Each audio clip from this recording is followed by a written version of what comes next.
MMA Roadshow, episode number 412. My name is John Morgan, and Cold Coffee is with me on this massive fight week. They had that little tiny event back there in Australia last weekend, but now it's already forgotten. fights. It's already forgotten. Who even fought on that card? I saw it, but I can hardly recall. Was there a title fight on there? I believe there may have been a little bit of it. But I tell you what, I talked about it a little bit on the and a half episode. I will say that during that fight card, UFC 243, I mean, first, the whole fight week, honestly, man, like watching the open workouts, watching the weigh-ins, listening to the crowd. And I forgot in Perth that they start at 7 a.m., not like 9 a.m. where they do it like over in Sydney. So 7 a.m. But, dude, watching the show and watching the fight card all week, I did get a little bit of that, like, damn, I should have gone down there, man. Like, the Australian fans, they brought it, man. They brought the energy, and I was like, man, should have gone. And then I realized the Super Bowl was the next day, and I realized once the fight card was over, I didn't have 30 hours to travel home. and then I've been paying attention to Jose Young's tweets that he's like stuck in Australia and can't get home, and flights missing. As much as he loves to travel, he somehow always gets stuck on travel. He's having recent issues every time he travels. But back up, did you say UFC 243? What is it? I think you said UFC 243. Oh, sorry. No, that was another one in Australia. That's sorry. what I was going to say. I was like, what are the fuck? Unless I'd have to go back and re-listen, but I swear I was like, did he just say 243? I thought you said 243, and I was like, let me just look up 243. 243 was Whitaker and Adesanya. Maybe that's the last time I was in Australia. Maybe that's the last time I was in Australia. That is so weird. Is that really? UFC. That was 2019. That was the last time you were there? I don't know. I bet you were there after that. I feel like you were probably there after that. But the pandemic was early 2020. Actually, 2019 was right. Wow. That is weird that my brain just did that. It just rejected? Oh, now watch, I'm going to go back and listen to it, and that's not even going to be a thing. And then I'm like, well, then I guess Kenny just had a brain. I'm having a seizure. Yes, it would be UFC 284. That is hilarious. That sounds more like it. Wow, the brain does weird stuff, man. All right, UFC 284, of course, was the one that took place in Perth. Islam Makhachev beat Alexander Volkanovski. I did get jealous that I wasn't there. That was a pretty special atmosphere, man. But then that journey home and all that, I was glad that I didn't have to mess with that. So, but a special card. But I did, talked about. Well, I haven't even really asked you. I mean, did you have any issues with the main event with the scoring? I had it 3-2 Islam Makhachev. It was a close fight. It was close.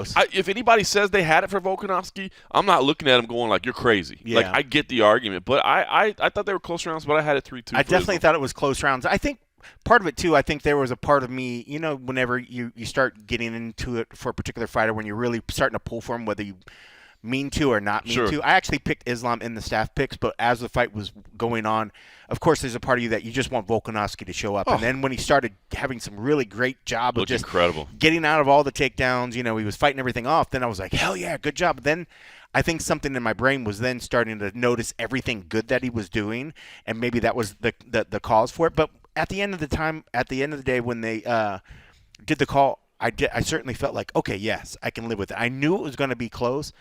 But like you said, if it would have went the other way, I certainly wouldn't be like, oh, I didn't see that. No, I agree. It was the closest of margin. I think everybody can easily say that both guys took 2 rounds. It was just whoever was able to get that third round in there, and it was close, but it was great. It was a great fight. It really was. I love seeing all the comments. A lot of people, coming out of the woodwork saying, that overall was just such a high technical level of fight. Like a guy I love and respect a lot, Matt Brown was even like, this is some of the best MMA that's out there, at such a high level. And he doesn't give out praise like that often, So to even see that, I was like, okay, it's not just us normal folk, us peons that are getting moved by the fight. Yeah.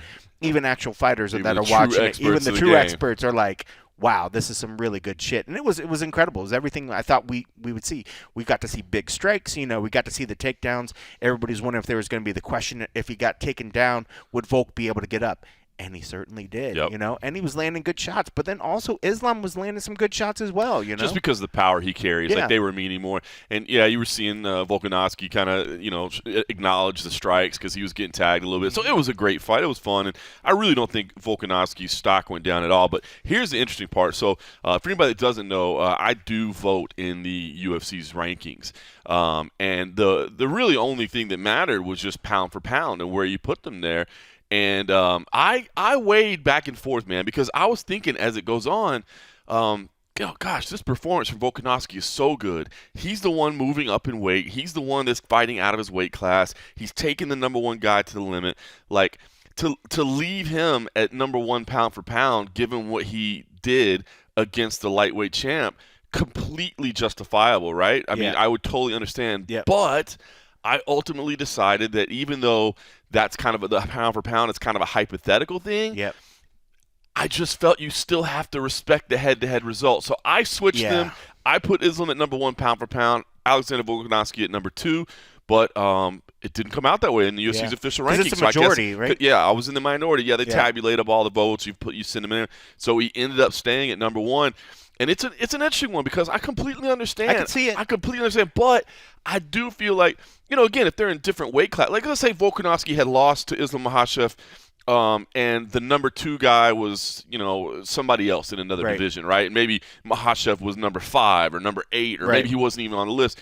Like, I could see that you could argue that Volkanovski could maintain his pound-for-pound spot because he didn't lose that. But I just feel like you kind of have to respect the head-to-head results. So ultimately, I decided. You have to. I mean, I think in most cases, when you look down the pound-per-pound ranking, most guys are jumping all across divisions. You don't have a lot of, really close, weight classes. When you look kind of through it, there, yes. Now that I say that, I see Leon Edwards, and I see Kamaru Usman, then I see Israel Adesanya, and now I see Alex Pereira.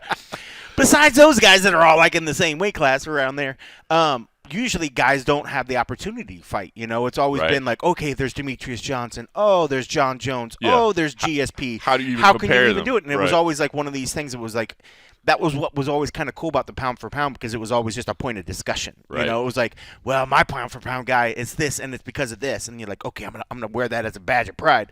Now that there was the actual possibility for them to fight, then like, okay, we could take all the talk off of the table, and let's just put them in a ring and let that decide it. And we got to see that. So yeah, I mean, to disregard an actual head-to-head fight is kind of silly. Yeah, because at that point, you have to give credit, because it's not theoretical at that point. It's been proven. Great. The fight actually happened. Yep. That's so true. That's right. The whole thing is, what if they were the same weight and they fought? Well, it's like, well, they were the same weight. Maybe only for a day, for 5 minutes they were the same weight, but they were the same weight, and they fought. And I just don't think you can throw that away. You can't throw away the head-to-head, because what's the point then? I mean, that's what everybody's always wanting. Everyone always talks a good game until the shit actually happens. The shit actually happens. Yes. So you can't then say, well, no, but let me find other reasons to keep him up there. Yeah, but he was the one that moved up in weight, so you got to lean into that. How many defenses, blah, blah, blah, blah, blah. I mean, all that does, it is all. Those are all important factors. They are. But, same thing when people, I think when you look at judging criteria, people say, okay, well, there's a strike. Then there's significant strikes. Right. Okay, then there's control time. When you look at title defenses, when you look at just overall defenses, when you look at the guys that he's beat, those are all qualifying factors. I would think the most crucial thing, just like a significant strike or some of these other things, is an actual head-to-head matchup. There's nothing bigger than that. When it comes to comparing two guys, there's nothing. Yes, you can say, yes, this guy had 8 defenses. Oh, this guy's only got 3 defenses. But yes, then they met in a ring, and this guy starched the other dude. Are you going to say the guy with 9 is better than 3 when 3 just goes in there and starts him? You can't. Right. I mean, I think you have to value certain things above other qualities, and a head-to-head should be the trump card of all the other qualifying factors. Especially when they're right next to each other. Because I'll be honest. When they're right next. When it's 1 and 2, just swap it. On my rankings panel, I don't have Leon Edwards ahead of Kamaru Usman in the pound for pound. Yeah. Because again, title defenses, how the fight was going. One guy was winning 24 minutes of it. One guy won 2 seconds of it. How many title defenses did the guy have? So I factored all that in. But had they gone into that fight with 1 at 3 and 1 at 4 or whatever, then you got to switch them. Yeah. So so I don't think the head-to-head has to trump immediately, because I don't. When you're putting out things like that, when it's like, but when they're together in the rankings, because I didn't because before Leon. Where was Leon? Leon wasn't even close to it. I didn't on the pound for pound list. I didn't have Leon on my pound for pound list before he beat Usman. Right. And so I didn't feel like, and I had Usman at, I want to say number 2, I think maybe or at number 2 behind Volkanovski. Leon sitting at 3 on the UFC's pound per pound. Dude, I have him at 14. Wow. I have him way down there, and I don't mean. And I bet you're right. I bet he wasn't. I wish we could go back in time to see what it was, but you're right. I bet before the Kamaru, I wonder what he was even sitting at. Yeah, at so that one. I had this spreadsheet that I used for mine. So mine's Yeah. and the reason I like the spreadsheet is because I keep it updated for the last 3 years, right? So I can see I can compare them side by side to each other. Right now, if you look at them side by side when we're talking about Edwards and Usman, Edwards of course 20-3, great record. Usman 20-2, it's almost the exact same record. But the last 3 years, Edwards has a win over Usman, a win over Nate Diaz, and a no contest with Bilal Muhammad. Whereas Kamaru Usman in the last 3 years has the loss to Leon Edwards, the win over Covington, the win over Masvidal, the win over Burns, the win over Masvidal. So I don't know. I didn't feel like that 1 second of one fight vaulted him up to number 3. So I do think there are arguments to be made. And again, I hate to spend way too much time on this because this is all just theoretical, hypothetical stuff anyway. But I don't know. I thought it was interesting. I was just curious if you felt the same way I do, that you got to respect that head-to-head. You definitely have to. But, I mean, you started swaying again when you start bringing the Leon Edwards. But you're right. These guys were side by side. I mean, it's interesting. Now that I'm looking at the pound-per-pound list, I mean, it's crazy. Now that I'm looking, Jamal Hill's on number 13. Wow. Literally came from around. I'm like, why is his name? I love Jamal. He's done some great shit, but how is he number 13? Like, that set of ranking, their qualification or whatever is just a little bit crazy. I mean, I'm looking at I don't have Jamal Hill on who my he last beat. pound-per-pound list. Glover, Thiago Santos, Johnny Walker, Jimmy Crute. Great wins. But then he had a win on a loss 5 fights ago against Paul Craig. And it's like, but now he's 13. I'm like, I just don't know about that. But I don't know. But again, yeah, you're right. Yeah, I mean, if you look at like right now, Jamal Hill, I mean, the wins over Craig is a ranked opponent, but not a highly ranked opponent. I mean, the loss there, the win over Crute, the win over Walker, ranked. It's tough, man. I don't have him on my pound for pound list. Yeah, I actually don't. That's crazy, but I mean, but again, that's the thing. Like, it's meant for debate. You know, it's a lot of fun and this and that. But yeah, you're right. All right, so maybe while I still think the head-to-head should have maybe a little bit more value than some of the other things, you're right. I think if the guys are side by side and it's a real actual conversation, maybe it does work, but I don't know.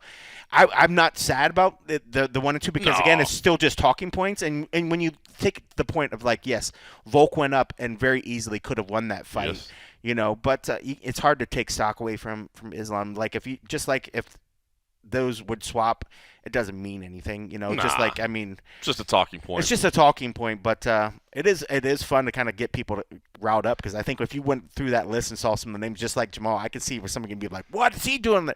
Because it's a good talking point. It's a good list. So it's funny. So because I vote on the panel, like, I get the results before they get posted. You guys never actually talk to the other members. No. You would think that you guys have like a Discord channel or a no, Slack it's all channel just like a voting thing. You just log in and you know. I guess maybe that's part of the thing too. Is you don't want others swaying the others' influence or whatever.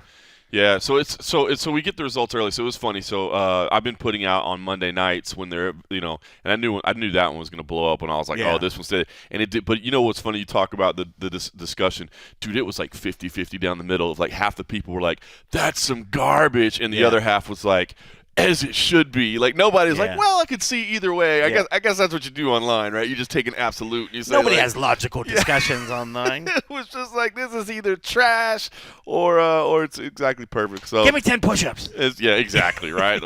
Mute. All right, so listen. From there, UFC 240. Come on, exactly. So you did say it earlier. I did say it earlier. You got it on the brain. Holy cow, man! That is so bizarre. UFC 284. That is so wild. UFC John's back in time. Oh my goodness! So from UFC 284, then of course, before we got the full shift over to UFC Fight Night 219, we had another big card in town in Las Vegas, and that was, of course, Lingerie Fighting Championships at the Sapphire Gentlemen's Club, the new home of Lingerie Fighting Championships. And it's a very nice home. A very nice home. If you get a chance in your Vegas to stop by Sapphire, definitely do that. But yeah, it was pretty funny when I told my wife, hey, she was like, what are we doing for Valentine's Day? And I'm like, well, funny thing about Valentine's Day, honey. See, I've got work to do. She's like, oh, really? What kind of work to do? Well, I got a commentary gig. You know what I'm saying? Oh, really? What kind of commentary gig? I got to go to the strip club and call lingerie fights. You know what I'm saying? So it was. But at least she knows about lingerie fighting. It's not like you brought that up for the first time, and we've been doing this now for years. So she got a kick out of it. It's kind of funny. She was having fun telling her friends. Like she said that like her friends. Well, what are y'all doing for Valentine's Day? It's like, my husband's going to the strip club. Like, oh, this is too funny. We had a good time, man. It was fun. It sounds like that'll fun. be the new home for Lingerie Fighting Championships, which is cool. There was some talent in the building. I'm very worried. We need to make sure they never pay us in cash because we're going to end up losing money working there. Just keep walking towards the door. Just keep walking towards at the very end, like, granted, there were the ring car girls were just beautiful. Gorgeous. After they were done and, like, they're packing up and getting ready to, like, clear the room out, some girls were coming in to, like, clear the reserve signs off the tables and just removing the dressing, clearing up the tables. They were 10s. They were 11s. They were just absolute knockers. I was like, they got them in here cleaning the tables. I was like, that's who cleans tables? I'm like, who's in there on the dance floor? I mean, this place, so when you look at their stats online, it's like 70,000 square feet. They say they have over 400 girls working. And now we know some of them do the housekeeping as well. But man, this place, it is not cheap. I've just did some looking up some of the numbers. Super nice. It is absolutely fantastic inside. It's one of the nicest ones. I mean, some of the clubs down there, when you go to, well, for those of you that have never been to a strip club, sometimes the seedy, dark, dirty, nasty ones are fun as well for their own reason. This is completely opposite of that. This was it looks like you're walking into a nice high-end club. Oh, yeah. I mean, they have, like, multiple bars set up. Very, very nice. So, I mean, like, the talent that works there is top-notch. And so plan accordingly with your budget. Should you come to Vegas and you're planning on going there? If you're looking for a high-end experience, man, where, like, you're trying to, like, just live it up, like, that's the spot to go. People used to always go, like, Spearmint Rhino, and that's a good one. Sure. But this place, I think they got voted out this year. I think there's something with Gentlemen's 2 or another club. I have to look it up. Got voted for Vegas's best, but before that, the past 8 years, Sapphire's been like the voted best gentlemen's club in Vegas. So I mean, that's saying something right there. Absolutely. So yeah, I mean, if we get to spend more time in there, I'm not going to be upset about it. We're all right with that. I'll be all right with that. And we had an MMA veteran on the car. We had Kira Matara there, which was pretty cool. Fighter. She was having fun. We had I thought she did really, really well. She did a good job. I mean, she's always been kind of an entertainer, so she took right to it. Well, I mean, because I saw some of the stuff on her Instagram where she does, like, party hosting and other little stuff. But still, I mean, she's been in there legit fighting. So when me and John were talking about, we were like, dude, does she know this is you got to take it easy. Take it easy. Like, don't go in there and light these girls. Don't go in there and, like, literally just throw down. And but she was perfect. She played the part so well. I mean, the level of the girls that have been doing this, you actually now are having more that didn't just do, like, professional wrestling type of stuff. They're actually, you can see some that have done actual training. And now we're getting girls that have done training, done the professional wrestling, and actually done professional fights. Right. So the quality of the women that are starting to do this is getting better fantastic, and better. man. So, yeah, the show last night, and I thought the girls really stepped up. I mean, we've seen enough of these shows that, you could tell the times when maybe they just haven't worked out the routines before long. Somebody's a little bit lost. They haven't really practiced things. I thought they were just spot on last night. So, I mean, that was a good one to show up for. I mean, if there's a potential – and part of last night's show was to really showcase and for potential investors. Another one's the potential what a show could look like at a place like that. Yep. I thought they brought it. I thought they brought it. So, I'm looking forward to hopefully a lot more events there. Our monthly trip to Sapphires. Yeah, that would be nice. And that was the first time I walked in there, and I was just like, I didn't know what to expect, but man, I was blown away by the place. Super, super nice. Yeah. Looking forward to doing more shows. And then after all that, then we turned ourselves to this week's card, UFC Fight Night 219. Media Day was today, as it is on Wednesdays. Ultimate Fighter filming is starting to get underway there. Yes. We started to see some folks walking in. We did have a person come jump into the media room afterwards. We'll let it be nameless. We wanted to be off record. He knew he wasn't supposed to be speaking to the media, but he did come say hello and check in with the boys. But yeah, looking forward to that. But UFC Fight Night 219 media day today, and I think listen. And this happens every time. After the big pay-per-view card, you look at the next week's card, and you're just like, what? You know what I mean? Yeah. And so I'm not it's every time because those pay-per-view cards are just stacked so much. Yeah. So I think we came in today with like, okay, well, we'll see what we get. But honestly, I walked away from today, I don't want to say if entertained is the right word, but I thought there were some really good interviews today, man. Some really kind of deep, like emotional type stuff. And Josh Parisian, man. I want to encourage everybody, when you get a second, to go check out Josh Parisian's video. I'll even give a plug to the MMA Junkie YouTube page because I didn't produce all the videos because I'm not going to produce every one of them. Oh, I But was going to plug it anyways, but I'm glad you did. you can do that. Yeah. Look, it's been a year. I'm okay with it, right? Like we'll get over it. But man, so he went through that situation last time, which to me, I mean, it basically at the time he posted, it kind of sounded like a panic attack, really, right? Yeah. That he said he woke up and heart palpitations and a sweat and felt light and that sort of thing. So anyway, he ended up pulling out of that fight with Chase Sherman. We'll come to find out that he went to a cardiologist and he does have a little bit of a like a heart rhythm type issue that he was talking about, and he's been prescribed some medication for it that addresses it. But very, very emotional. And he was kind of apologetic, which I felt bad because he didn't need to be apologetic. I love to see that type of emotion. But he just said, basically that I think he said his girlfriend was like a lawyer or a doctor. Yeah, lawyer. Lawyer. And makes all the money that they need. He doesn't need to financially a very contribute. good lawyer. Yeah, because he said, look, she handles everything. But he just loves competing so much that he wants to do this. And he said that they had a discussion because I guess she hates it. She hates what he's doing. Which you get it, man. If you're around the sport for any time whatsoever, and you get to know the families and stuff. The fighters, of course, they get a little bit nervous. Every fighter's a little bit nervous. But the families, it is torture to the families to watch their loved ones go in there and know what and know what their body's going through and Josh was talking about, man, the family had basically decided that he was done, but then he just couldn't accept that. He's like, I just love this so much. He's like, I get a sense of purpose.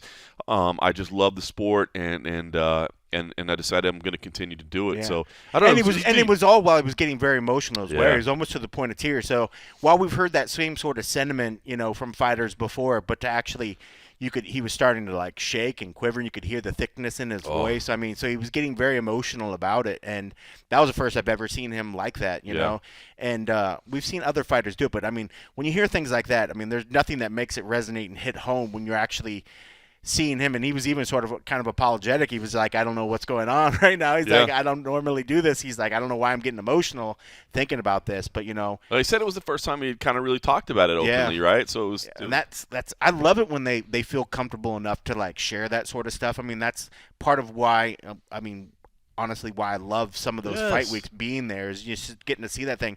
After a while, when you've done 50,000 interviews, and that's probably what it's been, things, it's easy for things to just kind of run by the normal way. We're just like, okay, interview, okay, let me put it in this pocket here, let me put this in this, folder over here, and let's just go. But then when you start to see something, it's like, wait, you just really got to, you just lock in and you paid attention to it, and it was hard to not get moved by the emotion that he was showing and what he went through.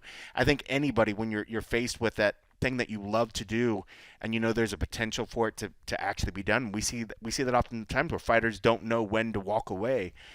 This is where he thought the potential of his dream, something that he's worked so hard for, to be done, and just didn't want to do it. But then facing that emotion and facing that fact, I mean, who wouldn't be emotional about that sort of thing? So it was really, really cool. I mean, and to just feel that he was confident enough and comfortable in our room to do that sort of thing. Maybe if there was 100 people in there, maybe they don't share that shit. A lot of times we joke about, oh, well, there's only a few of us there. But I guarantee some of the shit that we get out of there sometimes is because of the fact that it is kind of small and quaint. And they're like, oh, okay, I'm talking to the same faces I see every time. It's not like a bunch of strangers in a room, with 50,000 cameras, know. And there's something cool about that, So as much as people a lot of times like, oh, no, it's another Apex show. There are some great facts that come out of the Apex show. I know, even some of my colleagues at Junkie are like, man, they want to see the show on the road all the time. I'm like, dude, I kind of like the home games, unless they're just like, oh, they want to get on the road. I can understand that, but I'm like, I don't know why people fault the Apex and want it to like go away. I like the home games. I do too. Just being able to drive down the street, we get the stuff that we need, and then the day is over. You know, it's not like having to leave your family, leave your home for a week on end. I mean, that's great and all, but after so many years, it's kind of nice to stay home. I ain't complaining, man. I ain't complaining at all. So definitely a storyline worth following. And like I said, go check out that interview, man. You'll have a hard time not pulling for Josh Parisian, except for the fact that, and now I'm torn, because I'm going to be pulling for Josh Parisian because I saw the man just bare his soul in front of us, except that he's fighting Jamal Pogues, who is a super entertaining guy and who also was fun today because you remember when he won on the Contender Series, he came back and was in his post-fight interview with the UFC and with us was just dropping F-bombs like crazy, you know, and they were. Who else does that? I don't know. Just dropping F-bombs like crazy.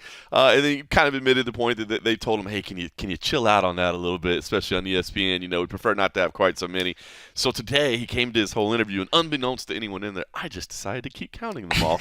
And when he got to the end of his scrum, I was like, hey, man, only 11 F-bombs today. Like, how do you feel about that? You know, just kind of set him off again. Which set him off. So then but what was funny is, so then he delivers like a little like monologue for about 3 minutes talking about being real. And it was cool. Like what he was saying about just. That was great. Look, he was like, look, man, I'm just who I am. You know, I'm trying to keep the language down, but I am who I am. And it's important in life that we're real, that we're not all trying to be Conor McGregor, that we're all trying to be ourselves. And that's just who I am. And he went. But at that point, he fired off 12 more. So in the little time afterwards, in his final answer, he ripped off 12 F-bombs. So I think it was kind of funny. More because I think at the end I lost track because I was like I think I was up to 23. I was like 25 or 27. Oh, maybe you got me. But then I was like, am I adding ones on there? Because I would count the time, because then he would say, like, fuckers, and then he would say, like, you know, fucking this or blah, blah, blah. Yeah. I remember I was, like, joking. I was like, there's another one. I know. There's another one. There's another one. It was funny. Yeah. But, no, that was great. And you're right. I mean, that was another really good one, too. I mean, I did pick Parisian in my staff picks, but I don't know, man. You see things like today, and you just kind of, like, I was like, man, maybe I kind of forgot who his opponent really was, and then I was like, oh man, okay. But again, I might just chalk this up to see how they are on weigh-in on some of those ones. But I did lead Parisian, and I liked his story. I like his effort. Now, after seeing his heart and what it means to him, I'm like, he's willing to give it all out there, you know, and I have no doubt. But after seeing his opponent, too, I mean, his opponent, it seemed like he's pretty willing to give everything in there as well. And it's the only heavyweight, unless I'm mistaken, we got a couple light heavyweight fights. It's the only heavyweight fight on the card. Yeah, I mean, you got to love the big boys bringing on this card. And I think they got two guys that are going to be game to go out there and leave it all. So, but man, you're gonna kind of be crushed for either guy. If one of them gets done early and like in the first round, I'm gonna be crushed for whoever it is. But, I know. I'm telling you. Yeah. First fight on the main card, Jim Miller versus Alexander Hernandez. I thought both their interviews were good today as well. Jim Miller, of course, the veteran, right? Yeah. Great but it's hair. So weird. Oh, the hair is looking phenomenal right now. He's got this thing growing out. He says like a Patrick Swayze type thing he's looking for. Man. And he's like, man, I've had this great head of hair the whole time, but I've had a buzz cut. You know, he's like, come on, man. I always got it under my farmer's hat, my trucker hat. I'm telling you, man, hilarious. But so Jim Miller, obviously the quintessential veteran. I mean, I believe this is fight number 40 in the UFC. He's trying to get to 45. But it's wild because, you know, he's been talking about that for a while, right? Obviously, he fought at UFC 100. Obviously, fought at UFC 200. And he's been saying for a while that I want to get to UFC 300. But what's wild is... We just had UFC 243. I mean, we just had 243 a week ago, so still a long way. Yeah, but that's what's weird is he's been talking about it so long that it still seemed like a long way away. Yeah. Way off in the distance. Now it's about a year and a half away, right? So close. And so he's like, he even said, he's like, well, I'd like to have this one more in the summer, you know, then one in the spring, and then 300. And he's like, I want 300 to be the last one. That's why I want to walk away. But it used to just be this thing that was like way out there, and how cool would it be on 100, 200? But now it's like, no, I know what date it is, and it's not that far away. It's not that far. The end is near, and I know that Jim Miller isn't, you know, a legend of the game, a former champion of this and that, you know, a Fedor Emelianenko walking away, a Shogun Rua walking away. But it is absolutely like another, you know, closing of the era type thing when he walks away. He's been there for multiple eras. True. I mean, it's incredible. I mean, and it's funny because I remember, it was like a couple years back when the last time I remember we were just doing the numbers and we were like, you know, it's just a few years away. You keep this going, you know, it could happen. And it's just right around the corner. To think that, you know, like what is it, 5 more fights or whatever? Like, that's ridiculous. It's insane. It's ridiculous. They have to give him. I mean, like, and this is a guy that's in good favor with the UFC. All he has to do is keep his nose clean and keep fighting how he's doing and just don't get hurt. Yep. And that's going to happen. Oh, they'll put him on 300 because Dana knows he wants to be on, and they'll put him on 300. And he's done his work. He deserves it. You know. Here's a question for you. Now, by the way, so if you want to put it in perspective, the UFC debut for Jim Miller, October 18th, 2008. That's crazy. Almost 15 consecutive years on the UFC roster. UFC 89 was where he debuted, and that's unbelievable. What's funny because when he was saying like, "Oh, I'm gonna go for my 45th," I was like, "Oh, it's just his 45th fight, 45th with the UFC." It's insane. It's just with the UFC.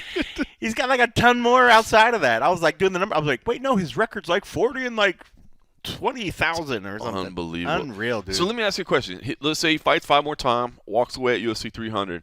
Hall of Fame? I would like to see him in that. I think so too. It's just tough because I mean everybody wants to see certain criteria or whatever. I mean I just wish that they had like a wild card that they could be like, I don't know, UFC president vote or a commission vote, a fan vote or something. You know, I get it. The Pioneer Wing exists. I get it. You know, the modern era or this fight of the whatever. Blah blah blah. For guys that have never had, you know, a title or didn't have these crazy title reigns, there needs to be something. These Absolutely. fan favorite guys, you know. Donald Cerrone, like Hall of Fame. You know, Hall of Fame. Definitely worthwhile. I mean, like, even if it's just like, fuck, let him just say it's a fan vote and never actually take a fan vote. Just put him in. You know, just find some reason to like be able to put these guys in because you know when sticklers are going to be like, well, you know, the criteria really needs to change to have this. I mean, like, who doesn't love both of these names that we just said? Absolutely. I mean, they're very beloved, but well, and those longevity records mean something. You know, I think about like I don't really follow baseball anymore, but let's say like 3,000 hits was always like a big one for baseball, right? Like if you get 3,000 hits, like even if you're a lifelong like 270 hitter, like you know what I mean, you never won a batting title, you never won whatever. But you still got 3,000 hits. Like you're. But they've never had anybody like that in the UFC. But it makes sense, right? That they should have something like that because it makes sense in baseball. You're getting 35, 40 fights I mean, you walk to the octagon 40 times. Hall of Fame. You would think already, yeah. You know I mean, 30 times. Like it's ridiculous. Most guys only last. I mean, when you look at some of these people, they maybe make it 5 times. Oh yeah. To think that the dude's already like 8 times that. It's ridiculous. Crazy, I mean, man. Clearly has done the body of work. Whether or not, you know, you want to say, oh, well, he never rattled off 10 in a row. He never did this. You're right. I mean, longevity definitely is one of those things that you got to give him his due. And, I mean, I think it would have to be a real sort of just asshole to not want him in there unless you're just a stickler or something. But yeah, longevity means something. If it means something in baseball and the other things, if you can keep your body able to do this sort of thing, and there was a long time he was dealing with the Lyme disease and doing all this other stuff, and he was still fighting at a high level, and to think that he was still able to do that, like the guy deserves it, you know. But man, now I'm sad thinking about I know he is. I'm telling you, when he walks away, that definitely is one last one because we don't see Diego's gone. Diego's finally made his exit, you know. He's still trying to fight and do other things, but he's he's one the last of a certain breed that, you know, just built different. It's an era, dude. Yeah. It's an era. All right, he's facing Alexander Hernandez, who I thought it was interesting, right? Because he's kind of been this guy that he's always just bravado, right? Like he's the alpha male and he's this, you know. I thought it was kind of cool to hear him say, like, dude, I realize, man, I don't want long build-ups anymore. Like, I just want kind of short notice. Like, get me in there because I overthink this stuff. Yeah. You know what I mean? I put too much pressure on my stuff and I make too much out of the moment. And I just thought it was kind of cool to hear him admit that because up to this point, it just always felt like he doesn't admit that there's any potential failure on his side, you know. And I don't know, a little bit of vulnerability. It's a tough ask though, you know what I mean? Jim Miller is a veteran. Alex Hernandez is a pretty sizable favorite here, but Jim Miller, bro, he's a wily veteran, man. This is one of those fights that you think that you can tell that Jim's probably going to show up. I mean, like, you can never count out Miller, right? I mean, and I think it's just the certain fighters bring him up to that level, you know. And this is definitely one of those fighters that, you know, he's not going to be able to slouch, and he's not just going to be able to intimidate. He's not going to have a guy across the, you know, that's going to be across the cage like, oh, it's Jim Miller, you know, man, he's been doing this for so long. I'm kind of nervous that he's not going to get that with Alexander. And I think by seeing Alexander trying to put it on him, that's going to bring Jim up as well and elevate his game. And I could definitely see Jim walking in with this. I think I picked Hernandez in my staff picks, just because I think he does have some power, he does have some speed. But man, I wouldn't be surprised. I have to go back. I wouldn't be surprised if I did take Miller in this one. But yeah, man, it was good to hear it. I mean, it's just good to hear that, you know, every guy has respect for Miller when they go there. You know, it'd be pretty crazy if a guy showed up for a media day and was like, you know, what has this guy done? I don't even. He's too old. What has he even done? So it was nice to to hear some respect coming from Hernandez, and he's not the first guy that said that they kind of like the short notice fight. Less weighing on. They could just go in there, make sure that their weight's on point. Are they feeling fit? Can they make it through 3 rounds? And just take all that stress off it. So. It's not a great business model to just sit around waiting for short notice fights. You kind of want to make sure you're planned and you're prepared and you're peaking at the right time. But if this is the kind of thing that works out, and if it works out in his favor right there, and you can take a short notice fight against Jim Miller and have your way, then then I would maybe stick to that. But generally, I would think he would probably want to make sure that he has a proper fight camp for guys, especially at this level. Yep. You want to make sure you're prepared, whether you watch tape or not. You just want to make sure that you're peaking at the right time. But a lot of these cats are always in the gym, They're probably regular easy week is a high intense week for us normal folk, So, good if he likes the short notice fights, but it just makes sense that you would really want to make sure that you're prepared and have a proper camp. But the mentality seems to be as big as the physical side of things. So if that's what's helping you perform better because you have less stress and you're just like, dude, I don't even have to worry about this. I'm just showing up and I'm fighting. I get to do the fun stuff.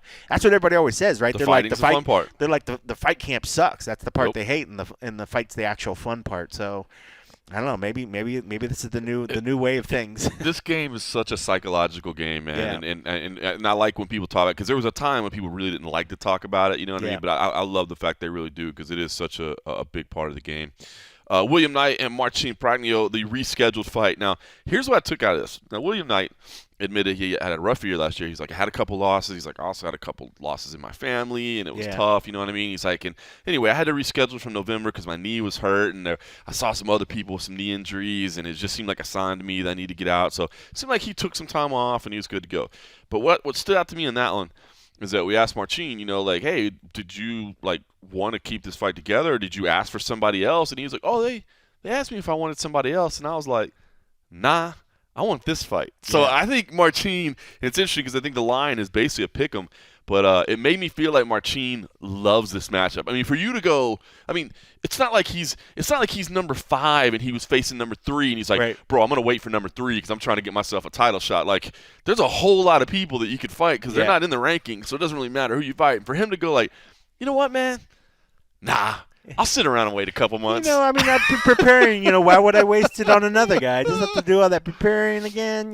Makes me think he loves this matchup. I mean, when you look at the size, granted, William is just a specimen, man. He's just a hulk of a dude. And what did he say he was benching up? Benching 455, and by the way, not 3 sets of 3. 3 sets of 3. Yeah, that's not his max. That's his reps that he's doing, which is just ridiculous. Insane. I mean, the only thing I can think about is just Marcin's going to be coming in. He's taller. He's going to have I think he has a decent sized reach advantage. I could be completely wrong.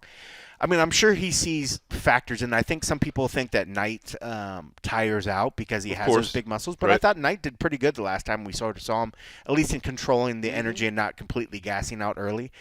Maybe he's in the mindset that he just has to be fitter on the day and use that distance. Maybe he sees something, and maybe he sees doubt. Who knows? But yeah, I thought it was interesting. But I didn't feel any sort of disrespect or slight out of it. No, but it was like it was just me reading between the lines a little bit. It's like, well, no, I didn't want to waste the matchup. Right? We'd already put in the work. So already put in the work. Let's stick around and have that. Yeah, why not? That's what I took out of that.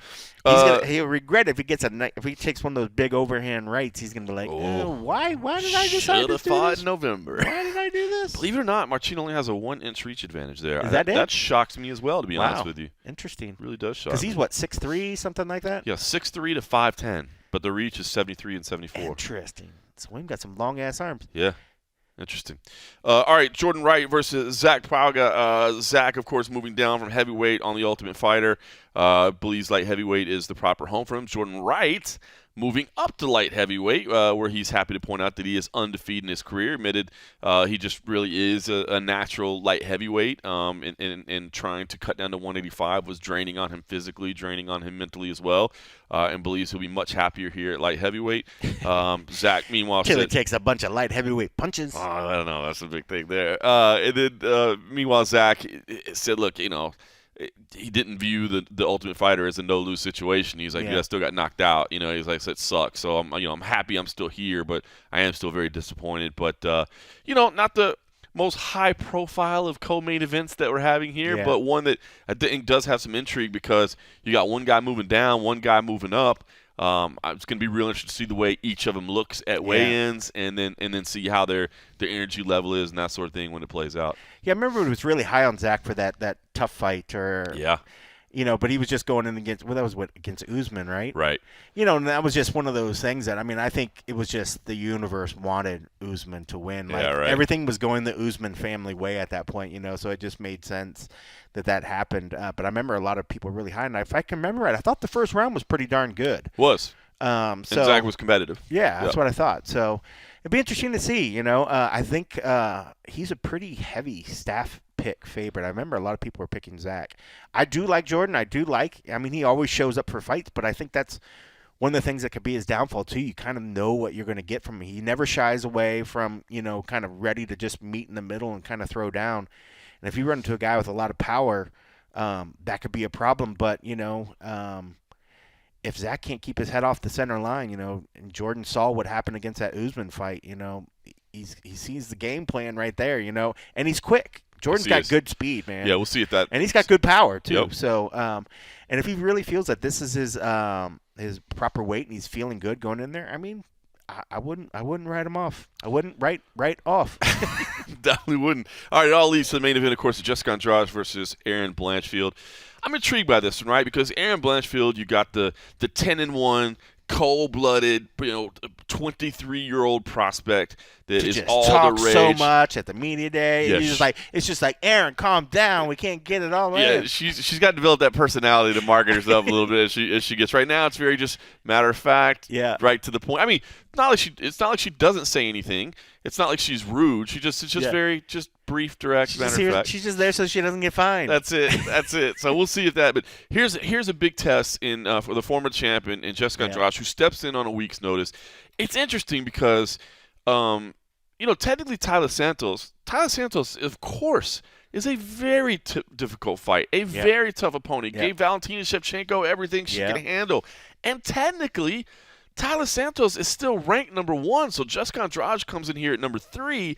It's technically a step down in the rankings, but to me, this feels like a much bigger opportunity. Now, I asked Erin about that today, and she kind of downplayed that and was like, well, I hear people say that, but I don't really see it that way. But, and maybe that's just her from, inside the bubble or whatever, like actual competitor. Because I'm just telling you, for me, from the outside, I just think the general public perception, if Erin Blanchfield wins this fight, will be much, much higher than if she had beat Tyler Santos. Because even though Tyler looked amazing against Shevchenko, I just don't think that the public has like this huge reception for Tyler Santos. I think Jessica Andrade, 10 years on the roster, former champion.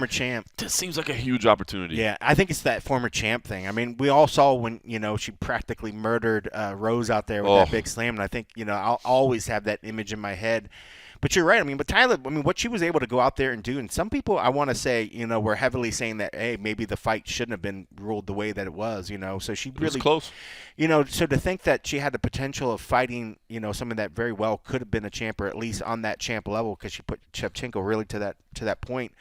It has to just be that former champ, title. That's really giving a lot of credence to Andrade, and her name. She's been in the headlines for so long, and I think that's why she might, or people on the outside maybe think that this fight's even a little bit more important. But still, regardless of whether it was Tyler or whether it is Andrade, it just shows that Erin's at the top of where she needs to be. She's fighting the people that are at the top of the division. So good for her. I think she's a pretty decent favor. Well, now that I think about it, I know I picked her. Did I pick her? I think I did pick her. But I know a decent other amount of people on the staff did pick her, but I did see some Andrades as well. So if you look at the lines right now, I was actually, as you were talking, I was trying to find it because I don't know if I remembered seeing a line for Tyler Santos and Erin Blanchfield. Yeah, I don't remember seeing the line. But as I'm seeing it right now, Erin Blanchfield, a slight underdog at plus 115. Jessica Andrade, a slight favorite at minus 135. Which is, I think, about right. And it looks like Oh wow, yeah, it looks like yeah, people bet that down. So Blanchfield opened at plus 165 and bet down to plus 114. I wouldn't be surprised if it gets even closer. Yeah, I On wouldn't fight either. night. Okay, so here's it's an interesting one.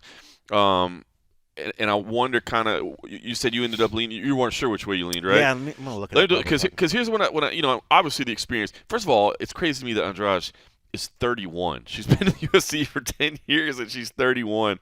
But looking at it on paper, strikes landed per minute is 6.8 for Jessica Andrade, 5.7. You went Blanchfield? Yeah. 5.79 for Blanchfield. Striking defense is 61.5% for Blanchfield. Andrade absorbs a lot more strikes per minute, 5.26 to 2.45. Takedown accuracy much higher for Blanchfield as well. So statistically, it seems like Erin Blanchfield is the proper pick here. She does have a 4-inch reach advantage as well. But I'm just having a hard time getting over that hump of of what Jessica does bring to the table. She's just so strong. She's just so strong and powerful. I mean, even if Erin can get her down to the ground, I mean, she's gonna have a hard time holding her down there. But I think when you had to just put on paper like who's maybe the more well-rounded right now and fighting at a better level, it's gonna be Blanchfield. Yeah, she just got more weapons. But man, you can't ever count out Andrade. I mean, she's just so darn strong, man. Yep. But man, I'm looking at my picks, man. I might have a bad night. I'm gonna give you my picks. My main. I picked Blanchfield, Zach, Parisian, Prochnio, and Hernandez. Alex could lose. Marcin could lose. Parisian, I can see where a lot of people. You could go 5-0 or 0-5. Or 0-5. Where are you standing, by the way? I hate this fight card. I know we're incredibly early on. I'm like halfway. I'm like George is right now on top. Oh well, that's not gonna stay. He says he's like, oh, now I've been really paying attention. I was like, bro, don't give me that shit. But he's riding high, so I'm happy for him. He's on the top. It's funny because for somebody, I think with George over the years, because man, you think about George. George is 16-5. Readers are 13-8. I'm 12-9. Okay, 1, so you're not 2, that far 3, back. 4, 5, 6. I'm number 6. It's funny because George, like obviously, he likes to lay a wager or two. Yes. But I think that's why in our staff picks, I'm not my staff picks he should be a anymore. champion if you gamble as much as this dude wagers, like. But I think it's because over the years, like he likes playing dogs, right? Because when you're betting money, you're looking for plus money if you can find it, right? Yeah. When you're just picking picks, like you're honestly, I mean, you're honestly better off just going with the favorites most of the time. You know what I mean? Unless you just have a really good feel. So I think then you got to put in so much money to even get anything back, and then all it takes is one of those favorites to just screw you. And that's what I'm saying. But when you're doing just staff picks, like it's almost easier to go favorites. So I think that's why, because he leans dogs over the year. Because you're right. I don't think he's ever even been like close to winning. No, but he's doing great this year. I mean, anytime because the readers are always pretty solid in how they're able to do it. And so right now the readers are 13-8, so I'm close to the readers. But yeah, I think I usually start pretty bad. So the fact that I'm still sort of in the middle is good for this year. Well, just another 10.5 months for George to hang on. And I know it's when it gets towards the end is the most stressful. But man, I want to be the first back-to-back, so I would need to get it this year. But if I get the first 2 times, and if I could get the third time, that's a dynasty at that point. That would be a dynasty. That's a dynasty. I mean, I will say, someone already said that we entered the cold coffee dynasty, but I was like, no, fellas, don't put that out there. Don't put that on me. But if I find myself at the end of this year at the top or close to it, then I will start talking shit. That would be pretty amazing. That'd be pretty amazing. But this card is definitely one of those ones. I mean. But that's what's kind of fun. I guess that's the fun of a night like this. You know, when you can literally look at the main card, whether they're, maybe they're not guys that are going to be headlining a pay-per-view or something, but when you can easily say that, man, these fights could go either way, that should be a fun night of fight. Yeah. So you're exactly right. I could go 5-0, or I could literally be skunked for the whole night. And now I'm looking at my picks and I'm like, oh my God. I think I'm going to have to look again on weigh-in day to see how people look and just take the final gut reaction because after hearing people talk about it and then after seeing the guys today, I'm like, because me, I don't do much research. He's like, well, saw them on Contender Series, pick. Yeah. He's like, well, pick. Well, you know me well because I do. I put a lot of value in Contender Series, and I certainly put a lot of value in how good looking they are, because that's all very, very technical when it comes to their skills. If they look good, they got to feel good, and if you feel good, you got to fight good, right? Isn't that like what Muhammad Ali said? That's right. Yeah, but this is one of those ones. So yeah, I mean, as well as if anything, looking at a card like this is one of those cards that we always say, it could be an incredible night. It's the cards that people always overlook, that people look back and say, wow, why didn't I watch this one? I mean, so very much looking at the stories and look at the people in here, and I'm not just trying to sell you on the card or whatever. I think this could be a good fight night. I agree. If at least the main card. I mean, of course, I have my pick and Lena Landsberg, who I'll love forever. She might go out there and get absolutely starched, and she probably will. But I still love her. That is the only ranked opponents outside of the main event, by the way. Lena Landsberg, Mayra Bueno Silva. So if you're looking for ranked action, so I thought that's kind of weird that you have two ranked opponents and it's on the prelims. But I don't know if that's maybe because they want the European to fight early in the night. How are you going to take off that main card for that fight? Well, I agree. I could see even taking the heavyweights off of it, but I'm like, people like to see the heavyweights, and you want to see the heavyweights in the prime action. But I mean, look at that. OSP is like OSP third down. And Philippe Lins, OSP on the prelims. That's pretty wild because you talk about a veteran of the game. I mean, 25 UFC fights for Vince St. Preux, and he's third fight from the bottom. So that's saying something right there. That's saying a lot right there. Yeah, Philippe Lin's the favorite in that one. A couple of things I will say. Hussein Ashkabov comes to the UFC with a 23-0 record. It's funny because I was walking around the PI actually the other day. My friend Gokhan Sidley was in town from Belgium, and he was having a meeting up there. And so I went and picked him up so we could go have some dinner and walked around the PI with him. And Hussein was in the cage working out. And as I was just walking by, and he's like, hey, I walked over. I was like, what's up, man? He's like, 23-0. He was like, 24-0 on Saturday. I'll show you. I was like, oh, dude. I was like, that's awesome. I was like, yeah, man. Did you know who it was before? I didn't. Until he said 23-0, I wasn't, because I'd never seen him in person before. Like, I knew that as soon as he said 23-0, I was like, okay, cool. That's Hussein. And I did. I was like, I'm kind of excited for your debut, like, because he hasn't fought in a couple years. I'm like, where have you been? He's like, I had visa issues and stuff. So he actually speaks decent English. But I thought it was so funny because I was just walking around. We were taking a little tour or whatever because Gokhan hadn't seen the PI before, and he just shouted me out, and he was like, hey, 23-0. I'll be 24-0 on Saturday. So I was like, all right, I like it. But that's an impressive record. Now, that's ridiculous. I don't care who you're beating. So I'm interested by that one. And then of course, coach is on there. Juan Camilo Ronderos. Yeah. He's facing a stud there. And Clayton Carpenter. But I mean, I picked him. Of course, I homered for him. But I want to Juan. He's a great person. He's a great coach. But, man, I've been seeing a lot of the behind-the-scenes footage or stuff that Eric Nixick's been putting out in those guys. I mean, he's doing all the work. But, man, he has a huge test in front of him. Yep. And, again, this is a kid that came off Contender Series and did some other stuff. I mean, like, it's going to be a tough fight. And he's starting the night off, I'm hoping that's a good thing. I'm hoping he's just going to have that great, fun, nervous energy and wants to start the night off, good. So I'm hoping good things, but man, I'm gonna be a wreck through that first fight. I know. I'll plug the MMA Underground YouTube page. I did an interview with Juan Camilo. That's up there. Go check it out. He is fired up and ready to go. It's wild, man. You talk about like people, and their passion for the sport and that sort of thing. He's like, man, I walked away from like an $80,000 a year job to do this. He's like, I'm about a month away from being evicted. He's like, I got to fight. He's like, but I love this shit. I'm doing exactly what I want. He's like, I could quit right now and go get a high-paying office job and pay the bills. He's like, I'm a businessman. I know how to do things. He's like, I don't want that. He's like, I want this. Yeah. This is my dream. I'm chasing my passion. When people say that, it's like, I mean, you got to respect that, right? Yeah. I mean, I know it's the same story for everybody on the card, right? They're all chasing their dream, but when somebody verbalizes it that way, man, it was like I don't know, man, like motivational speaker type stuff. That's it, man. And I think we often forget. I mean, maybe when we hear these stories, a lot of times we kind of forget that moment. We just think, oh, these athletes have just been naturally talented. It's meant to be that they're going to go in this. But a lot of times we forget that some sacrifice what would be a great normal life and other things to to follow what some would say, oh, you're going to do that hobby? You think you're going to make it? What's the likelihood? Like, these people have done it. They've went and they've given it all, and they're willing to give it all. And here's another person that's pursuing that. There's something just you got to have a lot of respect for just somebody so willing and so determined to put everything on the line for their dreams. Yep. They're putting their livelihood on it, and they're putting their actual life on the line as well. I mean, so. Man, and but I'm going to be a mess in that one. But I want to see good things. I mean, I know regardless of the outcome, I mean, he's going to have a future doing something in MMA, and I know he has little side hustles and stuff. So, yeah, I'm hoping, and this is nothing against Clayton. I mean, Clayton's a hell of a kid. He's coming in 6-0, but, man.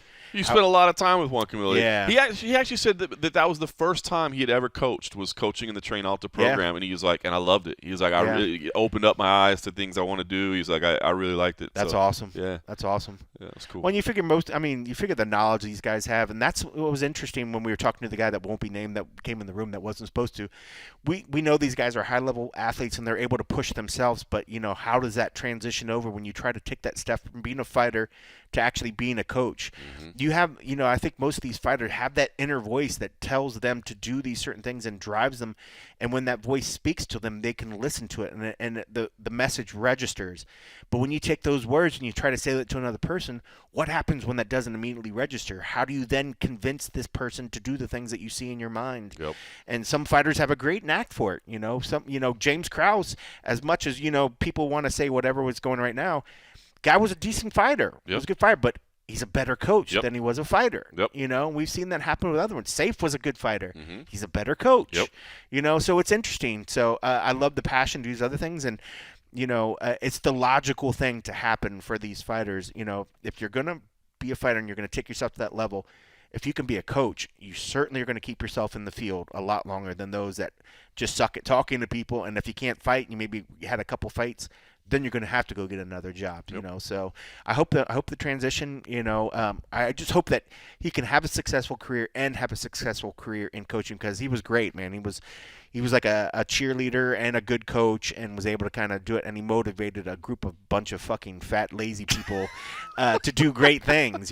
So if he could do that, I think he's going to be okay on the coaching side of things. That's funny. Well, we're looking forward to that. All right, we'll have full coverage of UFC Fight Night 219. Of course, we'll have the and a half episode over at patreon.com/the MMA Roadshow. So if you want to help support the show for as little as $3 a month, you could do it right there and get exclusive access to those and a half episodes. If not, just rate us, review us, leave us some feedback if you can. We certainly would appreciate it. I know people don't like Power Slap very much, but I am interested to find out that their pay-per-view is on March 11th, which is the same date as there's a UFC fight as well. You also paid attention to the NSAC hearing today. Mm-hmm. I didn't really talk much about it, but Power Slap was part of the discussion today. It was actually pretty interesting to hear it, because they're talking about changing the regulations and changing the rules and introducing instant replay. Instant replay, and they want like every slap to be reviewed, because they want to make sure that it's not that would drag out a fight night. It will, but they want to make sure that obviously that they can do it quickly, but they just want to make sure that it's not being done illegally. He was really concerned with like the bone landing instead whether of being a palm strike, exactly, instead of the meaty part of the hand. But it was to hear Anthony Marnell. He actually said, and this is kind of a paraphrase, but he's like, I don't care if you guys like this stuff or not. I need you to take it serious as you would a $20 million boxing match, a $100 million boxing match. Which I respect that, to say, look, man, maybe you don't dig this stuff, but we are regulating it, and we need to make sure that we are regulating it to the highest standard, to the highest level. So I just thought that was an interesting quote to hear, that like, hey, man, maybe you guys don't like this, but we have chosen to regulate it, so let's make sure we're regulating it the right way. So I thought that was pretty cool to hear. But if you're going to do it, do it the right way. Do it the right way. Don't just make money off of it. That's it. Yeah, exactly. But I'm interested to see what the plans are for March 11th, because you can't imagine. I know it's two different audiences and two different whatever. But you can't imagine they'd want to counter program themselves. It's just a fight night card, but still interesting. So that's the one. That's if I remember, I believe that's Merab Dvalishvili and Peter Yan. That is at the Virgin Hotels. That's why it was there. That's why it's at the Virgin Hotels. Why the heck is it at this location? But you know what's interesting? That's actually where the PFL is going to be too. When they come to town in April for their shows, is at the Virgin Hotels as well. So the Virgin is booking out some stuff, which used to be the Joint, the Hard Rock, the new Joint. So there's been stuff there. Oh, okay. Yeah. Because I was going to look it up. I was like, I don't even know. The theater at Virgin is the old Joint at Hard Rock. Like it used to be the Hard Rock. So, Gotcha. So we've done shows there before. Oh, yeah. But anyway. A lot of MMA Now that coming. explains it. Well, I learned something. There I you go. wondered. I was like, why the hell is this random ass place? It's popping funny up? because I thought the same thing too, and I assumed maybe it's just because Virgin, like obviously they've changed over from the Hard Rock, and I'm like maybe they're just actively pursuing getting stuff. I don't think it was. I think it's just because they need the Apex. They need the Apex power slap. That'll make some people happy. All right, listen, I gotta. We'll see how they lay it out. All right, I'm gonna go run to my kids' soccer practice. So appreciate everybody for supporting us as always, and yeah, glad to be back with my man Cole Coffee. We'll do it again next week. I'll have the and a half later this weekend. In the meantime, everybody have a great time. Thanks for listening.